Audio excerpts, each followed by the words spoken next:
Bankruptcy process up to auction proceedings in Indonesia. In the commercial world, capital lending is a natural thing, as it is a driving force for companies to run, expand or maintain their business.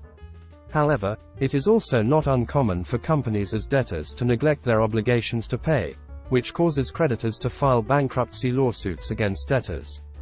Article 2 Paragraph 1 Law No. 37 of 2004 concerning bankruptcy and suspension of debt payment, Law No. 37 2004, states that a debtor can only be stated to be bankrupt by the court under the following conditions: have two or more creditors, and not paying off at least one debt that is due and is billable. Article 2 Paragraph 2 Law No. 37 of 2004 states that bankruptcy submissions are submitted by creditors or legal parties regulated by the Bankruptcy and Suspension of Debt Payment Regulation in Indonesia. Here are several parties who can file for bankruptcy. 1. Party who is able to file for bankruptcy is a debtor. The basis for the bankruptcy filing is at their own will. 2. Party who is able to file for bankruptcy is a creditor. The basis for bankruptcy filing is people who have receivables due to agreements or laws that can be collected before the court. 3. Party who is able to file for bankruptcy is a state attorney. The basis for the bankruptcy filing is for public interest. 4. Party that is able to file for bankruptcy is the Bank of Indonesia. The basis for the bankruptcy filing is if in the event that the debtor is a bank. 5. Party that is able to file for bankruptcy is the Capital Market Supervisory Institute, Badan Pengawas Pasar Modal.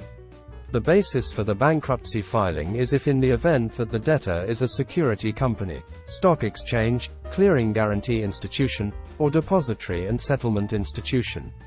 6. Party that is able to file for bankruptcy is the Ministry of Finance. The basis for the bankruptcy filing is if in the event that the debtor is an insurance company, reinsurance company, pension fund, or state-owned enterprise operating in the field of public interest.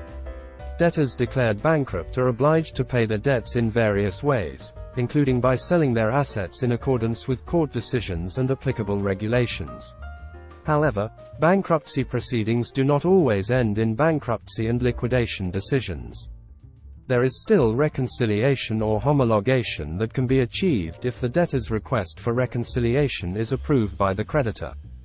Before the bankruptcy decision is pronounced, the debtor or creditor can apply for a debt payment suspension, PKPU, to avoid having the company go bankrupt. If the bankruptcy decision has been pronounced, then it can no longer apply for a PKPU. PKPU is a period given by law to debtors and creditors to settle their debt problems through reconciliation, including debt restructuring. The benefits of PKPU are that creditors can get clarity on their claims, and commercial entities that are almost bankrupt can recover, avoid the bankruptcy of the debtor, avoid massive layoffs and avoid making economic conditions in society worse. There are two methods for the PKPU request process: temporary PKPU or PKPUS and permanent PKPU or PKPUT, each with a different delivery timeframe. Article 225 Paragraph 4 Law No. 37 of 2004 states that for the PKPUS stage, the debtor will be given a period of 45 days in which the debtor is obliged to resolve all issues related to the debt settlement scheme. If there is no indication of a decision between the parties for 45 days, the submission process to permanent PKPU will continue. Furthermore, in accordance with Article 228 Paragraph 6 Law No. 37 of 2004 states that the period given for the PKPUT is 270 days, during which time the debtor and creditor are obliged to conduct regular discussions regarding the expiration of the debt settlement agreement, which will then be approved by the commercial court. Here are some differences between bankruptcy and PKPU. 1. The decision on the bankruptcy petition still has an appellate phase, namely cassation and judicial review or peninjauan kembali, while the decision on the PKPU application is final, Article 14 Jo. Article 235 Law No. 37 of 2004. 2. In bankruptcy, the debtor's assets will be used to pay all debts that have been matched, while in PKPU, the debtor's assets will be managed so that they are productive and can be used to pay off the debtor's debts. 3. In bankruptcy, the case will be decided within a maximum period of 60 days upon the bankruptcy decision by the court. Article 8, Paragraph 5 Law No. 37 of 2004, an appeal to judicial review can be filed, and one or more curators can be appointed. While in PKPU, the application submitted by the creditor must be decided no later than 20 days. Article 225 Paragraph 3 Law No. 37 of 2004, and if the PKPU application is submitted by the debtor, the application must be decided on no later than 3 days, with one or more administrators appointed. Article 225 Paragraph 2, Law No. 37 of 2004. 4. After the respondent is declared bankrupt, the debtor is not entitled to their assets since the bankruptcy decision is stated, and all debtor assets are under the supervision of the curator. Article 15 Law No. 37 of 2004.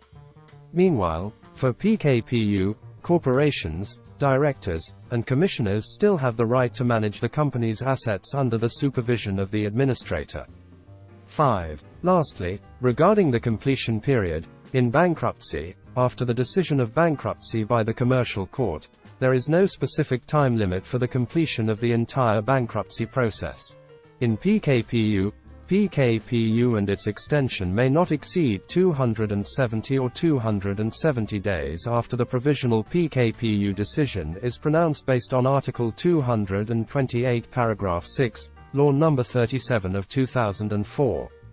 Bankruptcy and auction are correlated with each other because the auction is one way of carrying out executions in bankruptcy. The relationship between bankruptcy and auction is at the stage of settlement of the bankruptcy estate and the state of insolvency or a state of inability to pay. The auction procedure includes several stages: collecting the bankrupt's receivables, if any, selling the bankrupt's assets, making a list of divisions, making payments to recognized creditors, announcing the end of the bankruptcy in 2 daily newspapers and the State Gazette of the Republic of Indonesia, providing an estimate of accountability to the supervisory judge, submitting books and documents regarding the bankruptcy estate to the debtor. The next step to settle the bankruptcy estate is that the proceedings from the sale of the bankrupt assets will be added to the results of the collection of receivables and be deducted by the costs of bankruptcy and bankrupt assets payable. Then the proceeds of the sale will be distributed based on the order of priority.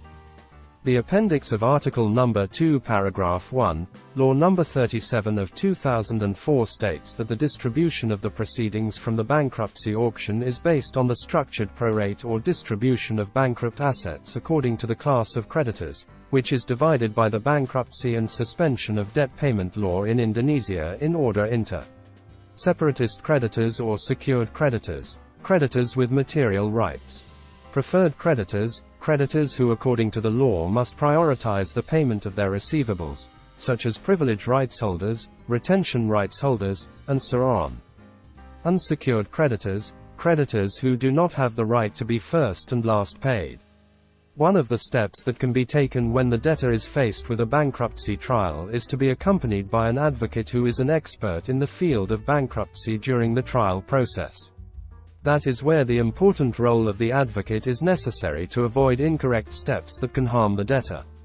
If you, a prospective client, are facing a similar case as mentioned above, Schinder Law Firm is one of many corporate law firms in Indonesia that have handled a lot of similar matters, with many experienced and professional civil lawyers and dispute lawyers in its arsenal, making it one of the top consulting firms in Indonesia. Feel free to contact us at info@schinderlawfirm.com for further consultation.